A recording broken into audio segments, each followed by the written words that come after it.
mana akan menjelaskan tentang pengertian Sunni beserta sejarahnya. Sunni atau juga sering disebut dengan Ahlus Sunnah wal Jamaah merupakan salah satu dari beberapa aliran ilmu kalam yang ada. Ahlus Sunnah berarti pengikut Nabi Muhammad SAW dan Al-Jamaah ialah sahabat Nabi.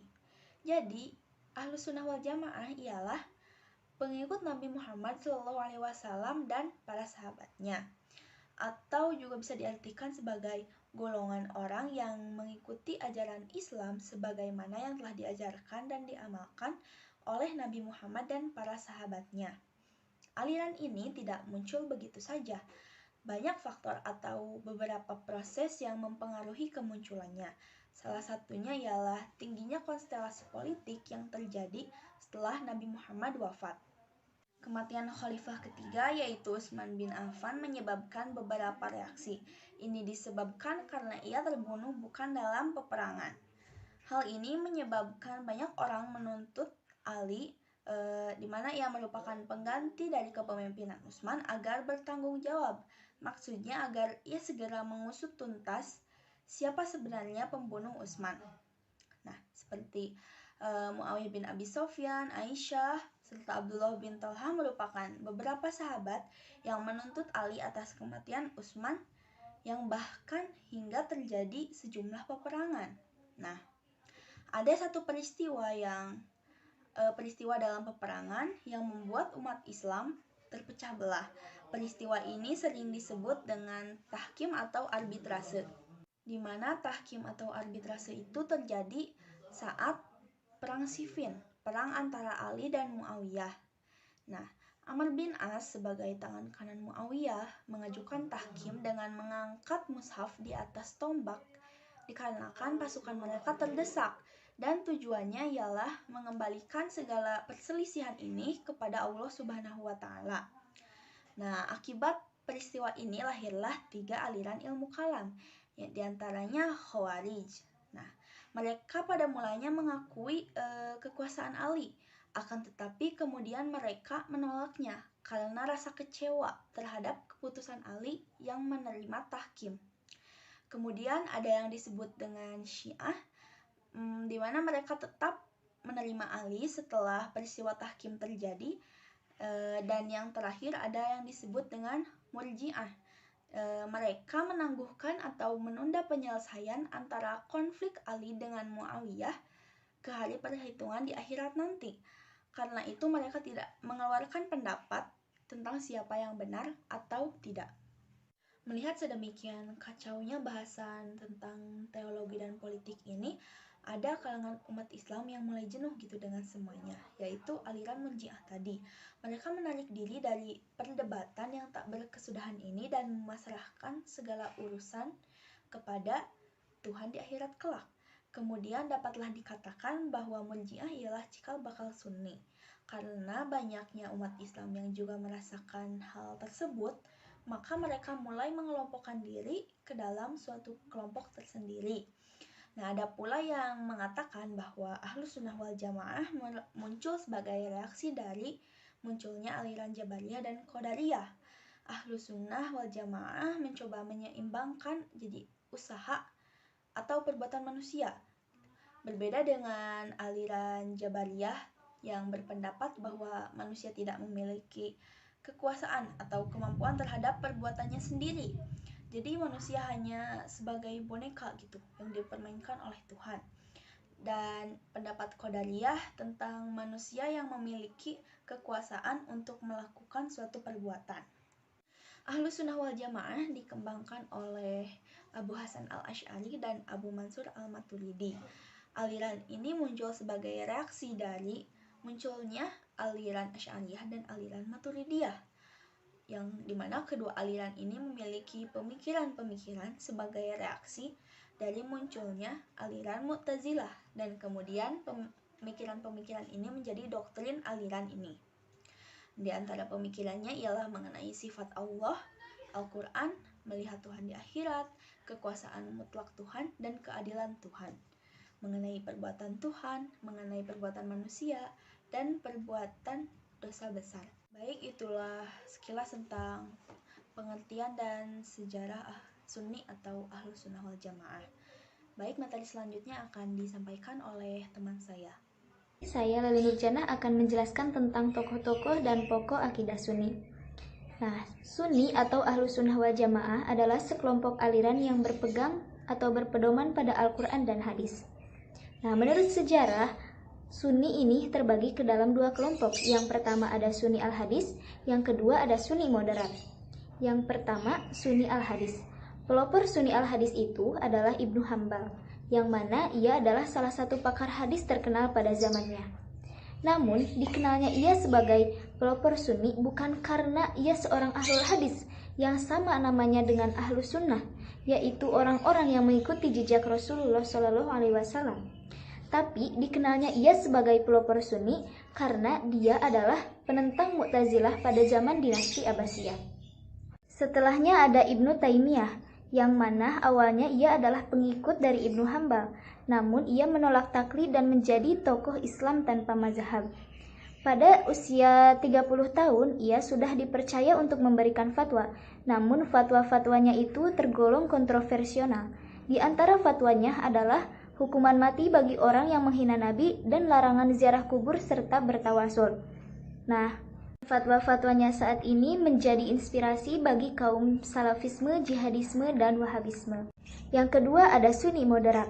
Nah, Sunni Moderat ini berpegang pada para cendekiawan Islam yang moderat, yaitu Imam Syafi'i dalam bidang fikih, Imam Al-Asy'ari dalam bidang tauhid, dan Imam Al-Ghazali dalam bidang tasawuf.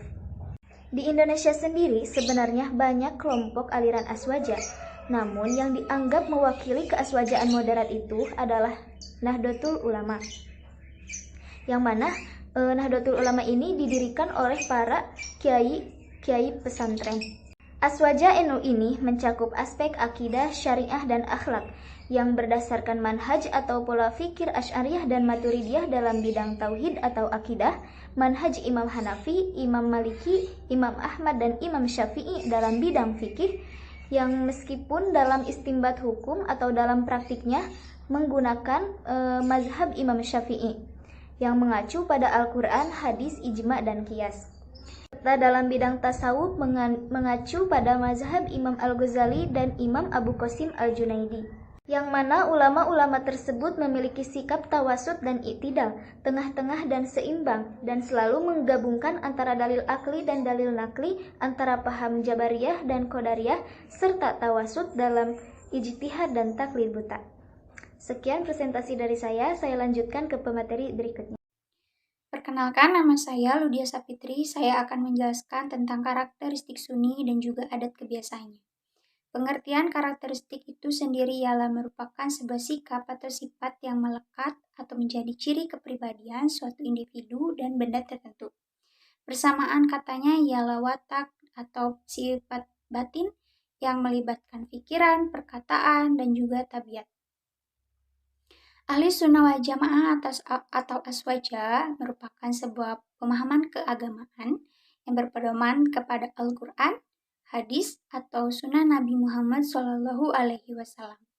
Adapun karakteristik Sunni diantaranya yang pertama adalah tawasud atau i'tidal yang artinya tengah-tengah.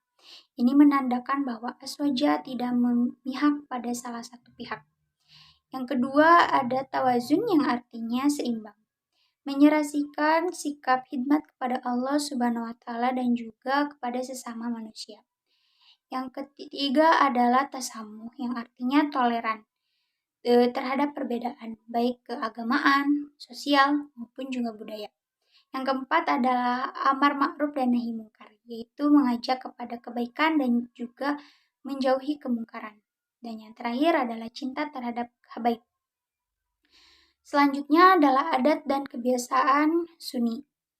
Kebiasaan juga dapat diartikan sebagai sebuah sikap atau sifat yang sering dilakukan atau diulang-ulang secara teratur oleh suatu individu tersebut. Sedangkan adat merupakan ketentuan atau peraturan baik norma-norma atau nilai-nilai tertentu yang sudah melekat di dalam diri manusia atau individu tersebut. Sosial juga budaya. Perbedaan pemahaman atau adat dan kebiasaan di dalam aliran-aliran Islam atau pemahaman keagamaan yang lainnya, itu biasanya mempunyai adat dan kebiasaan berbeda-beda. Tapi memiliki tujuan yang sama, yaitu menyembah Allah Subhanahu wa Ta'ala, Tuhan semesta alam. Adat dan kebiasaan Sunni juga didefinisikan mengacu kepada kebiasaan Nabi Muhammad SAW dan juga para sahabat terdahulu. Ini artinya bahwa aswaja diukur sejauh mana tradisi atau kebiasaan Nabi Muhammad SAW dan juga para sahabat terdahulu. Adapun adat kebiasaan Sunni diantaranya yang pertama tradisi pemakaman. Sering kita jumpai bahwa adat penganut aswaja atau ahli sunnah wal jamaah sering mengazani mayat terlebih dahulu sebelum dikebumikan. Ada juga yang mensunahkan bahwa bayi yang baru lahir harus diazani supaya kalimat pertama yang dia dengar adalah kalimat thayyibah atau kalimat yang baik. Yang kedua ialah tahlil. Khususnya di negara Indonesia, tahlil adalah suatu kegiatan yang dikonotasikan sebagai ritual keagamaan yang memuat susunan literatur ayat-ayat suci Al-Quran dan juga zikir yang bertujuan untuk mendoakan orang yang telah meninggal. Selanjutnya adalah fidaan, yang diartikan sebagai menembus atau tebusan. Di istilah Jawa ini, sebagai tradisi keagamaan yang diisi dengan bacaan zikir bertujuan untuk membebaskan atau menembus orang yang telah meninggal. Adat dan kebiasaan selanjutnya ialah mitung dino, nyetus, nyewu, dan haul. Ini adat dan kebiasaan masyarakat Jawa yang dianggap sebagai mendoakan orang yang telah meninggal dan juga memperingati hari kematiannya pada hari ke-40, 100, dan juga 1000. Dan juga setiap setahun sekali bahasa yang sering kita dengar atau populer di masyarakat Jawa adalah haul. Yang kelima ialah pembacaan kitab-kitab maulid seperti Al-Barjanji dan juga Ad-Dibai. Dan sejenisnya merupakan tradisi dalam memperingati Maulid Nabi Muhammad SAW. Dan yang terakhir yaitu berdiri pada saat pembacaan Maulid. Umumnya berisi tentang kisah dahsyat Nabi Muhammad SAW dari saat lahir hingga wafat. Dalam kitab Maulid ini selalu ada detik-detik menegangkan di mana kelahiran Nabi Muhammad SAW, dan pada detik-detik ini serentak berdiri dan bersolawat yang bertujuan untuk kegembiraan dan penghormatan atas lahirnya sang pembawa rahmat, yakni Nabi Muhammad SAW. Sebagaimana dijelaskan bahwa perbedaan faham yang terjadi di kalangan Islam adalah adanya sebab-sebab yang berkenaan dengan cara pandang atau penafsiran dari para ulama berkenaan dengan konteks yang melingkupinya, seperti kesukaran memahami ayat-ayat Quran, persoalan hidup yang selalu tumbuh dalam berbagai bentuk menurut tempat, masa, dan cara berpikir manusia. Perbedaan penangkapan terhadap apa yang didengar dari hadis-hadis Rasulullah. Perbedaan metodologi penafsiran tersebut diakui berakibat pada perbedaan pada aspek pemahaman dari kedua kelompok ini. Namun secara substansi antara Sunni dan Syiah berpegang pada sumber primer, yaitu Al-Quran dan As-Sunnah. Sunni menjadikan qiyas sebagai sumber hukum Islam setelah Al-Quran, As-Sunnah, dan Ijma'. Sedangkan Syiah juga bersepakat terhadap ketiga sumber tersebut sebagai sumber hukum.